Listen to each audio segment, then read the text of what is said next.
എൻ്റെ പേര് ക്ലിൻ്റൺ എന്നാണ്. തൃശ്ശൂർ ജില്ലയിൽ നിന്ന് വരുന്നു. ഞാൻ അയർലൻഡിൽ നേഴ്സായിട്ട് വർക്ക് ചെയ്യാണ്.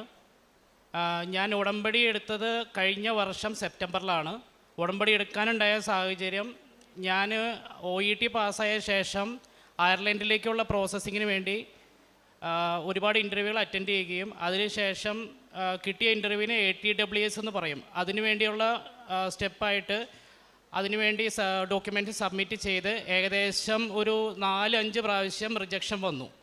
റിജക്ഷൻ പറഞ്ഞ വിശ്വസിക്കുമെന്ന് അറിയില്ല, എൻ്റെ ഡേറ്റ് ഓഫ് ബർത്ത് വരെ സബ്മിറ്റ് ചെയ്തതിൽ മാറ്റം വന്ന് ATWS റിജക്ഷൻ ആകുകയുണ്ടായി. അതിനുശേഷം ഞാൻ എൻ്റെ വൈഫിൻ്റെ വീട് ആലപ്പുഴയാണ്, എടത്തുവയാണ് വീട്. അപ്പോൾ അതിൻ്റെ യാത്രയുടെ ഇടയ്ക്ക് ഞാൻ ഇവിടെ കൃപാസനത്തിൽ കയറുകയും ഇവിടെ കൃപാസനത്തിൽ കയറി വെറുതെ പ്രാർത്ഥിക്കാൻ മാത്രമല്ല ഉടമ്പടി എടുക്കണമെന്ന് പറയുകയും ചെയ്തു. അപ്പോൾ ഞാൻ ഉടമ്പടി എടുക്കുകയും ഞാൻ അവിടെ വൈഫിൻ്റെ വീട്ടിലെത്തി ആ ലാസ്റ്റ് സമയം സബ്മിറ്റ് ചെയ്ത ATWS അത് വിത്തിൻ 6 ഡേയ്സിൽ എനിക്ക് അപ്രൂവൽ വരികയും ചെയ്തു. ആ അപ്രൂവൽ സംഭവിക്കുന്നതിന് മുമ്പ് എൻ്റെ ഏജൻറ്റ് എന്നോട് പറഞ്ഞത് ഇത് അവസാനത്തെ സബ്മിഷനാണ്, സബ്മിഷൻ ഇനി ചെയ്യാൻ പറ്റില്ല, കാരണം കോൺട്രാക്റ്റ് അവർ തരില്ല. ആ കോൺട്രാക്റ്റ് ഇനി തന്നില്ലെങ്കിൽ എനിക്ക് ആ ജോലി പോയി, വേറെ എനിക്കൊന്നും ചെയ്യാനില്ല. അപ്പോൾ അവസാനത്തെ ഇതായിരുന്നു.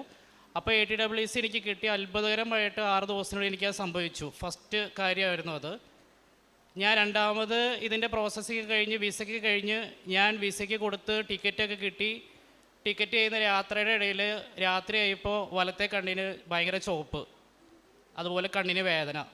സാധാരണ അയർലൻഡ് UK ഇമിഗ്രേഷനിൽ എന്തെങ്കിലും കണ്ണിന് ചുവപ്പോ എന്തെങ്കിലുമൊക്കെ ഉണ്ടെങ്കിൽ അറിയാം, അവരവിടുന്ന് തിരിച്ച് കയറ്റി വിടും. എനിക്ക് ഏതോ ഭാഗ്യത്തിന് എന്നെ അവിടുന്ന് കടത്തി വിട്ടു. കണ്ണിന് കേടായിരുന്നു, ആക്ച്വലി വലത്തെ കണ്ണിന് കണ്ണിക്കേട് വന്നു. പക്ഷേ അടുത്ത അത്ഭുതകരമായ കാര്യം വിത്തിൻ 2 ഡേയ്സ് ആ കണ്ണിക്കേട് മാറി എന്നുള്ളതാണ്. അതിനുശേഷം അയർലൻഡിൻ്റെ എക്സാം, ആപ്റ്റിറ്റ്യൂഡ് എക്സാം എങ്ങനെയാണ്, 14 സ്റ്റേഷനുണ്ട്. അത് ഞാൻ അറ്റൻഡ് ചെയ്യാൻ എനിക്ക് ഭയങ്കര ഇതായിരുന്നു, കാരണം കോൺഫിഡൻറ്റ് കുറവാണ്. കാരണം 14 സ്റ്റേഷനൊക്കെ എന്ന് പറയാൻ അറിയാം, അറ്റൻഡ് ചെയ്തവർക്കൊക്കെ അറിയാം. 14 സ്റ്റേഷൻ അറ്റൻഡ് ചെയ്ത ശേഷം ഞാൻ ഉറപ്പിച്ചു അത് എന്തായാലും 3-4 സ്റ്റേഷൻ പോയി, കാരണം 1-2 സ്റ്റേഷൻ എന്തായാലും തര തിരിച്ചാണ് ഞാൻ ചെയ്തത്. റിസൾട്ട് വന്നപ്പോഴാണ് ഞാൻ ശരിക്കും ഞെട്ടിപ്പോയത്. ആ റിസൾട്ട് 14 സ്റ്റേഷനും ഒറ്റയടിക്ക് ക്ലിയറായി. ഈ ഉടമ്പടിയിൽ ഉണ്ടായിരിക്കുന്ന സമയത്ത് എന്ത് തടസ്സങ്ങൾ വന്നാലും അത് ഒരിക്കലും നമ്മളെ അത് ബാധിക്കില്ല, നമ്മളത് ഉറപ്പായിട്ട് എത്തിക്കുന്ന അതോടെ എനിക്ക് മനസ്സിലായി. അത്ര ശക്തിയുണ്ടെന്ന് എനിക്ക് ആ ഉടമ്പടിയിൽ മനസ്സിലായി. അതിനുശേഷം ജോലിക്ക് കയറി അടുത്ത പ്രശ്നം വന്ന എല്ലാവർക്കും അവിടെ ഒരു പെർമിറ്റ് എന്ന് പറഞ്ഞ സംഭവമുണ്ട്, ക്രിട്ടിക്കൽ പെർമിറ്റ്. ആ പെർമിറ്റ് എല്ലാവർക്കും അപ്രൂവൽ. ഈ കഴിഞ്ഞ ATWSൻ്റെ കാര്യത്തിലാണെങ്കിൽ എല്ലാവർക്കും അപ്രൂവലായി. എനിക്ക് 4ാമത്തെ പ്രാവശ്യമാണ് കിട്ടിയത്. അതുപോലെ പെർമിറ്റ് എന്ന് പറഞ്ഞ സംഭവം അത് കിട്ടണമെങ്കിൽ ആ സമയത്തൊരു മാറ്റം വന്നു, സാലറിയുടെ സ്കെയിലിൽ മാറ്റം വന്നു. അപ്പോൾ എൻ്റെ പെർമിറ്റിൽ പഴയ സാലറി സ്കെയിലായിരുന്നു. പക്ഷേ അതേ പെർമിറ്റ് സബ്മിറ്റ് ചെയ്തവർക്കൊക്കെ കിട്ടുകയും എൻ്റെ റിജക്ഷൻ ആവുകയും ചെയ്തു. പക്ഷേ ആ ഉടമ്പടിയിലുണ്ടായിരിക്കുന്ന അതേ സമയത്ത് തന്നെ രണ്ടാമത് സബ്മിറ്റ് ചെയ്ത് ഉടനടി അത് അത്ഭുതകരമായിട്ട് എനിക്ക് പെർമിറ്റ് കിട്ടുകയും പിന്നെ എനിക്ക് കണ്ടിന്യൂ ആയിട്ട് നേഴ്സായിട്ട് വർക്ക് ചെയ്യാൻ സാധിക്കുകയും ചെയ്തു. അപ്പോൾ എനിക്കുണ്ടായ ഈ അനുഭവമാണ് ഇവിടെ വന്ന് സാക്ഷ്യം പറയാൻ എനിക്ക് പ്രേരിതമായത്. പിന്നെ എനിക്കുണ്ടായ അത്ഭുതങ്ങൾ ഞാൻ പ്രേക്ഷിത പ്രവർത്തനം എന്ന രീതിയിൽ പലരും ഈ എക്സാം അറ്റൻഡ് ചെയ്ത് ആപ്റ്റിറ്റ്യൂഡ് എക്സാം അറ്റൻഡ് ചെയ്തിട്ട് 1-ലധികം പ്രാവശ്യം അറ്റൻഡ് ചെയ്തിട്ടും കിട്ടാതിരിക്കുകയും പിന്നീട് അവർക്ക് ഞാൻ ഈ കാര്യം പറഞ്ഞു കൊടുക്കുകയും ചെയ്തു.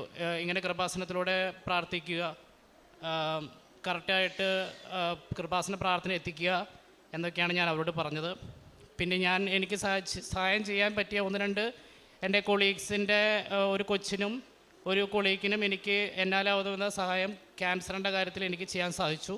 പരിശുദ്ധ അമ്മയുടെ മധ്യസ്ഥതയിലേറെ പ്രത്യേകിച്ച് തനിക്കൊരു ജോലി ക്രമപ്പെടുവാനായിട്ട് ഉടമ്പടി സഹായിച്ചു എന്നുള്ള സാക്ഷ്യമാണ്. അപ്പം ആഗ്രഹിച്ച ഒരിടത്തേക്ക് പോകുവാനായിട്ടുള്ള കാര്യങ്ങളെല്ലാം സമയബന്ധിതമായിട്ട് ദൈവം പരിശുദ്ധ അമ്മയുടെ ക്രമീകരിച്ചു എന്ന് പറയുമ്പോൾ ഉടമ്പടിയിൽ ലഭിച്ചൊരു ബോധ്യമാണ് സാക്ഷ്യത്തിൽ പറയുന്നത്. ഇപ്പോൾ എല്ലാവരും വിദേശത്ത് പോകുന്നു, ദൈവത്തെ വിളിക്കാത്തവരും വിദേശത്ത് പോകുന്നുണ്ട്. ഇതിൽ വിദേശത്ത് പോകുന്നു എന്നുള്ളതല്ല ഒരു ദൈവിക അനുഭവം എന്ന് പറഞ്ഞാൽ, ആ പോകുവാനായിട്ടൊരു വ്യക്തി തൻ്റെ പ്രാർത്ഥന കൊണ്ട് ആ സാഹചര്യങ്ങളൊക്കെ എങ്ങനെയാണ് അതിജീവിക്കുന്നതെന്നും ആ വ്യക്തിയുടെ ജീവിതത്തിൽ ഒരു പരീക്ഷയാണെങ്കിലും അല്ലെങ്കിൽ ഒരു യാത്രയാണെങ്കിലും എങ്ങനെയാണ് ഒരു വിശ്വാസിയുടെ ജീവിതത്തിൽ ദൈവം തൻ്റെ സാന്നിധ്യം പ്രകടമാക്കുന്നു എന്നുള്ളതാണ്. അപ്പോൾ ഈ ഒരു സാക്ഷ്യത്തിൽ വ്യക്തമായിട്ട് ഇദ്ദേഹത്തിന് ലഭിച്ചൊരു ബോധ്യം ഒരു സാക്ഷ്യത്തിലൊരു സെൻറ്റൻസായിട്ട് പറയുന്നത്, അത് ഉടമ്പടിയിൽ ബുദ്ധിമുട്ടുകൾ ഒക്കെ വരുമ്പോൾ ഉടമ്പടി ഒരു ശക്തിയാണ്. അത് എവിടെയെങ്കിലും വെച്ച് നമുക്ക് ആവശ്യമായതെല്ലാം ക്രമീകരിച്ച് തരും. ഉടമ്പടിയിൽ വിശ്വസ്തയോടെ നിൽക്കുവാനൊരു പരിശ്രമം നമ്മുടെ ഭാഗത്തുനിന്ന് ഉണ്ടായാൽ മതി എന്നുള്ളൊരു ബോധ്യം ഇദ്ദേഹത്തിന് ഉടമ്പടി ജീവിതത്തിലൂടെ ലഭിച്ചിട്ടുണ്ട്. അതായത് ഉടമ്പടി എന്ന വാക്ക് ദൈവവുമായിട്ടുള്ള വാക്കാണ്. ദൈവവും നമ്മുടെ ജീവിതത്തിൽ ഇടപെടും. അതൊരു ശക്തിയാണ്. അത് നമ്മൾ വിശ്വസ്തയോടുകൂടി നമ്മുടെ വ്യക്തമായിട്ടുള്ള ഒരു പ്രാർത്ഥന നിലനിൽക്കുമ്പം അത് ദൈവം നമ്മളെ സഹായിക്കും എന്നുള്ളത് ഒരു ബോധ്യപ്പെടുവാനായിട്ട് ദൈവം തിരഞ്ഞെടുത്തത് ഇദ്ദേഹത്തിൻ്റെ ജീവിതത്തിൽ ഈ ഒരു സാഹചര്യത്തെയാണ്. അപ്പം വ്യത്യസ്തങ്ങളായ സാഹചര്യങ്ങൾ നിയോഗങ്ങളായിട്ട് സമർപ്പിക്കുമ്പോൾ ദൈവം ആ നിയോഗങ്ങൾ നിങ്ങളുടെ ജീവിതത്തിൽ ഈ ഒരു ദൈവ സാന്നിധ്യം തെളിയിക്കുവാനായിട്ട് തിരഞ്ഞെടുക്കുന്നു എന്നുള്ളതാണ് ഇതിലേറ്റവും പ്രധാനപ്പെട്ട ഒരു കാര്യം. ദൈവം കൂടെയുണ്ടെന്ന് നിങ്ങൾ അനുഭവിക്കുവാനായിട്ട് ഈ ഒരു സാഹചര്യത്തിൽ ഒരു 6 നിയോഗങ്ങളും ഒപ്പം വെറുതെ പ്രാർത്ഥിച്ചിട്ട് പോയാൽ മാത്രം പോരാ എന്നുള്ള ദൈവത്തിൻ്റെ ഒരു നിലപാടാണ് ഉടമ്പടിയുടെ വ്യക്തമാണ്. നീ കർത്താവേ കർത്താവേ എന്ന് വിളിച്ചവനല്ല, അവൻ്റെ ഹിതം നിറവേറ്റിയാലാണ് സ്വർഗത്തിൽ നിന്നെ കയറ്റത്തുള്ളൂ എന്ന് കർത്താവ് നിലപാട് വ്യക്തമാക്കിയിട്ടാണ് സംസാരിച്ചിരിക്കുന്നത്. താലന്തുകളുടെ ഉപമ എല്ലാത്തിലും നമ്മൾ അങ്ങനെ ആ കണ്ണോടുകൂടി വായിക്കുമ്പം കർത്താവിൻ്റെ നിലപാടുകൾ വളരെ സ്പഷ്ടവും കാർക്കശ്യവും ഉള്ളതാണ്. നിങ്ങളെന്നെ ഏറ്റുപറയുന്നതെങ്കിൽ ഞാൻ നിങ്ങളെ ഏറ്റുപറയത്തില്ല, നിങ്ങൾ ക്ഷമിക്കുന്നെങ്കിൽ ഞാൻ നിങ്ങളോട് ക്ഷമിക്കത്തില്ലെന്ന് തന്നെയാണ് ദൈവം പറയണത്. അപ്പം മാനസാന്തരത്തിൽ മാത്രമാണ് പിന്നെ ഒരു കാരുണ്യത്തിൻ്റെ അവസരമുള്ളത്. അപ്പോൾ ഈ ഒരു ബോധ്യം ഉടമ്പടിയിൽ കർത്താവ് അത് ഒരുപാട് സ്ഥിരീകരിക്കുവാനായിട്ട് ആഗ്രഹിക്കുന്നുണ്ട്. അതുകൊണ്ടാണ് ദൈവനാമത്തിൽ ഇറങ്ങിത്തിരിക്കുന്നവർക്കും ദൈവനാമത്തിൽ സഞ്ചരിക്കുന്നവർക്കുമൊക്കെ ഈ ഒരു ഉടമ്പടിയിലേക്ക് ഒരു വലിയൊരു ആകർഷണവും അനുഭവം നൽകി ഇന്ന് ഒരുപാട് പേര് ഈ ഒരു പ്രാർത്ഥനയിൽ കടന്നു വരാൻ കാര്യമെന്ന് പറയണത് ദൈവം ഇതിൻ്റെ കൂടെ നിൽക്കുന്നതുകൊണ്ടാണ്.